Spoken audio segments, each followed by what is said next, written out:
Morning guys, welcome back to the channel. Today's video we are doing a little fiesta. Somehow that got screwed up right there across the edge. I've no clue, but yeah, we're resurrecting that. Let's crack on. Just getting this all masked up so we can prep it, and I'm choosing a little Merca Gold soft pad there, 320 grit. Trying to stay away from using the DA sander on this. Just trying to get that edge by hand, and then try and feather it all in. There's a little wobble. I'm putting a little skim of dolphin glaze in this. But I end up removing pretty much all of it anyway. It's like it's hard to explain, like a little circular hole dent. It's not a hole.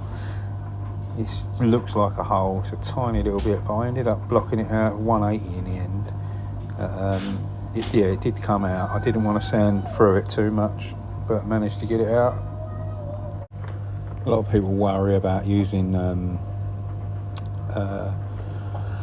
like plastic filler on areas that are rigid, that don't flex and are not really going to move. You don't need to, and a little tiny bit of stopper or dolphin glaze is absolutely fine. It's bumper like plastic fillers used for on the flexible parts, if that makes sense. So if you haven't got any plastic filler, I have actually got plastic filler on the van, but I hate it. I only use it if I have to. But dolphin glaze in them applications is perfectly fine.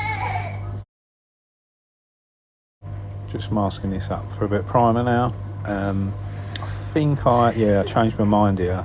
So I'm masking it for paint, or the majority of the top bit, so we can just cut out the primered bit, and then once we're done, we cut it all out, and then we're ready for paint. Just finishing up the back masking here. Just back masking the bonnet, and then we'll get it all sheeted off, and yeah, we'll be ready for primer. Here we go. Just using a bit of a aerosol UV primer. Been using the Ultimate Systems UV. It's pretty decent. It's quite expensive to use it in a can. I've got it for both. I've got it in a gun as well as the can, but it's just convenient in the aerosol can, to be honest. And I'm just blocking this down with a bit of 320 grit, and then we'll go back over with 5, and then we'll start prepping out the rest of the area for paint. That's a bit of 800 soft pad I'm using there, and we're going to be on to mixing the paint now. Try to record a little bit of this moon dust silver, this colour. It's quite simple. There's only 4 tints in this one. It's relatively straightforward, to be fair. Some silvers are very complex, and you have like 8 tinters, 9 tinters in them, so this one's quite nice to mix. And in my Lecturer Hydrofan paint scheme, it's a pretty decent match. Just go for standard. You can tint it up, you can make it brighter or duller. There's a few variations of this, as you can imagine. Moon dust silver's been around for donkey's years, but I always start with standard and then go from there. And to be honest, standard looked spot on this one. A lot of people ask about my colour matches and my mixes and what have you. There's no secrets or anything. I just try and mix it to the dot on the scales. I'm not, as you can see here, I've took some out and I'm adding it back on the side of the pot there, just dabbing it. I always get the exact weight that it tells me to get.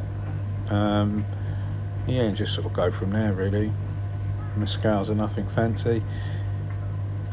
These are just some 20 quid eBay ones. I did used to have some expensive Adam scales, they were called. The brand was Adam. I think they cost me 200 or 300 quid. And to be honest, these little ones, they have not skipped a beat. They've been spot on. They're like 20 quid. I couldn't give a monkeys if they packed up. I'd just bin them and get another set, you know.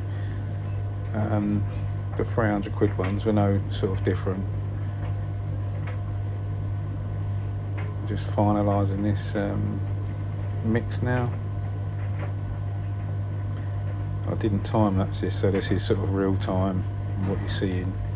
So look, I've gone over, as you can see I'm just taking some out, taking a little bit more out on the paint stick. Call it a paint stick. These are Costa Coffee stirring sticks I use. I just grab a handful when I grab a coffee. The worst thing is I hate Costa Coffee. Always get McDonald's coffee in the morning and you can't get no sticks, so I just go through the drive-through normally. So when I'm running low on sticks I have to go in the petrol garage and use the Costa Coffee machine. Grab a handful. The same thing here. I think I just went over. Now I'm adding a little bit back, and you're dealing with like 0.01 of a gram sort of thing. But honestly, I think it makes a difference. If you get your mix spot on, then your colour is going to be as good as it can be. And a lot of people are quite blasé with their mixing. I mean, if you mix your paints accurate to what it wants you to mix them at, I think the colour is going to look a hell of a lot better. It's I don't know, I was just always told follow it to the T and you shouldn't have a problem, and I don't really get problems that often. Whites are a little bit rubbish, but I kind of taught myself how to tint them by eye now. Right, here we go, we're off. I'm just getting everything sorted, and yeah, just dusting the first little grip coat on there.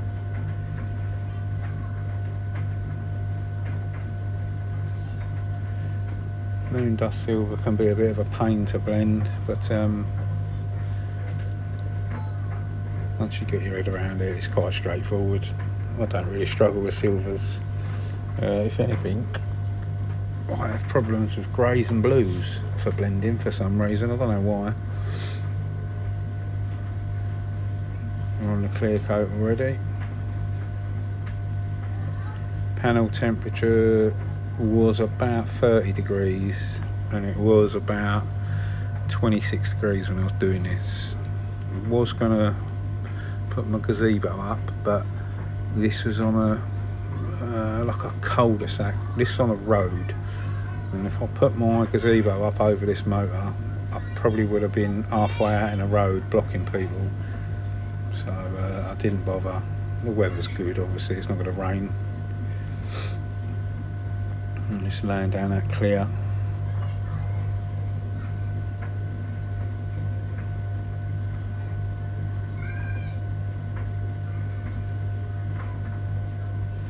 There's something funky going on in the corner up there.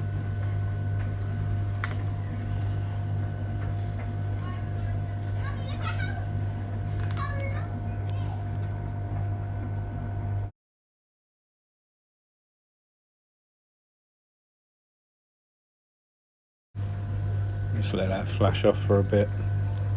Try and leave it a good 3 minutes before we get any kind of heat on there.